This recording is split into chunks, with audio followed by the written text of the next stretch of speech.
අමුද්‍රව්‍ය තුنين හදන්න පුළුවන් සුපිරිම පුඩින් එකක්. ඉතින් මේ රසවත් පුඩින් එක හදාගන්න අපිට අවශ්‍ය වෙන්නේ මයිලෝ පැකට් 3ක්, බිත්තර 3ක්. මම මෙතනදී නම් සාමාන්‍ය ප්‍රමාණයේ බිත්තර තමයි අරගෙන තියෙන්නේ සහ ඔයාලගේ රස අනුව සීනි. මුලින්ම මයිලෝ ටික වෙනම මග්ගයකට එකතු කරගන්න. ඊට පස්සේ ඒකට මදරස්නේ වතුර මිලිලීටර් 200ක් පමණ එකතු කරගන්න. අනිවාර්යෙන්ම මෙතනදී නම් මදරස්නේ වතුරම භාවිතා කරන්න. හරි දැන් අපි මදරස්නේ වතුර වලින් ටිකක් අරගෙන මේ මග් එකටම දාලා මේක කැට නැති වෙනකන් හොඳින් කලවම් කරගෙන ඉමු. අනිවාර්යෙන්ම මෙන්න මේ වගේ කැට නැති වෙනකන් මේක හොඳින් හැඳිගා ගන්න. ඊට පස්සේ මදරස්නේ වතුර වල ඉතිරි කොටසෙන් ටිකෙන් ටික මේකට එකතු කරගෙන හොඳින් කලවම් කරගන්න. මම නම් මෙතනදී මගේ ඉතිරි මදරස්නේ වතුර ටිකත් මෙහෙම මේ මිශ්‍රණයටම එකතු කරගන්නවා. මොකද මම මිශ්‍රණය කැට නැති වෙනකන් හොඳින් හැඳිගාගෙන තිබුණ හින්දා. දැන් අපි මේක පොඩ්ඩක් පැත්තකින් තියාගෙන පුඩින් එක හදන්න අවශ්‍ය වෙනම භාජනයක් ලෑස්ති කරගමු. ඉතින් අපි ලෑස්ති කරගත්ත භාජනයට බිත්තර 3 වෙන වෙනම එකතු කරගමු. මම මෙතනදී බිත්තර 3ක් යොදාගත්තට මේ බිත්තර 3ම සාමාන්‍ය ප්‍රමාණයේ බිත්තර. ඔගොල්ලෝ ලොකු බිත්තර යොදා ගන්නවා නම් බිත්තර 2ක් වුණත් ප්‍රමාණවත්. දැන් අපි බිත්තර 3 මෙන්න මේ වගේ හොඳට විස් කරගන්න ඕනේ. බිත්තර 3 විස් කරලා ඉවරුණායින් පස්සේ අපි හදාගත්ත මයිලෝ මිශ්‍රණය මේ බිත්තර 3ට එකතු කරගමු. අනිවාර්යෙන්ම මයිලෝ මිශ්‍රණය මේ වෙද්දි හොඳටම නිවිලා තියෙන්න ඕනේ.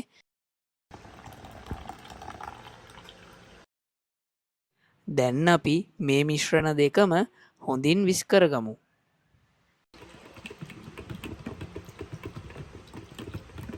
දැන් අපි මේ මිශ්‍රණයට සීනි එකතු කරගමු. මෙතනදී ඕගොල්ලන්ගේ රස අනුව මේකට සීනි එකතු කරගන්න පුළුවන්. දැන් අපි එකතු කරගත්ත සීනි ටික හොඳින් දිය වෙනකන් මේක ආයෙත් විස් කරගමු. මතක ඇතුව අනිවාර්යෙන්ම සීනි ටික හොඳින් දිය වෙනකන් විස් කරගන්න. මෙතනදී ඔයාලගේ රස අනුව ලුණු ටිකක් හා වැනිලා ස්වල්පයක් එකතු කරගන්න පුළුවන්. වැනිලා දාන එක නම් අත්‍යවශ්‍යම නැහැ.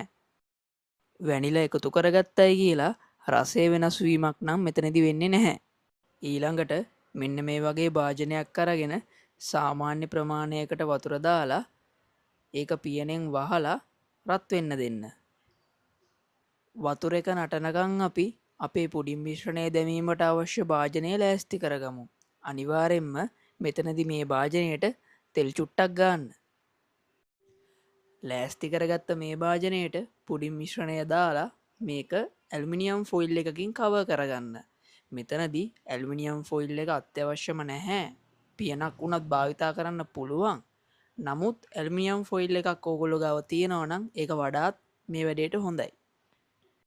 වතුර එක මෙන්න මේ ගානට නටාගෙන ආවයින් පස්සේ ඒකට සාමාන්‍ය ප්‍රමාණයේ මේ වගේ ට්‍රේ එකක් තියලා ඒක උඩින් පුඩින් මිශ්‍රණය තියලා පියන හොඳින් වහගන්න. අනිවාර්යෙන්ම මේක විනාඩි 30ත් 35ත් අතර හොඳින් තැම්බෙන්න දෙන්න. ඉතින් මේ තියෙන්නේ අපි සාදාගත්ත පුඩින් එක විනාඩි 35කට පස්සේ.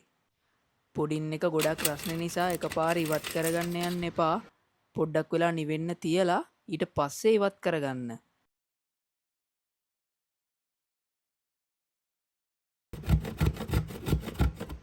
ඔයාලට මේකට කැමති ගානිෂ් එකක් පාවිච්චි කරන්න පුළුවන්. මම නම් මෙතනදී චොක්ලට් එකක් ග්‍රේට් කරලා ගන්නවා සහ ස්ප්‍රින්කල්ස් ටිකක් දාලා තවත් මේක සරස ගන්නවා. හරිම ඉක්මනින් හදාගන්න පුළුවන් පුඩින් එකක් තමයි ඉතින් අද මම අරගෙන ආවේ. තවත් මේ වගේ රසවත් රෙසිපි දැනගන්න මගේ channel එක subscribe කරන්න. දැන් තියෙන්නේ හදාගත්ත පුඩින් එකේ රහ බලන්න. ඉතින් අපි බලමු රහ කොහොමද කියලා.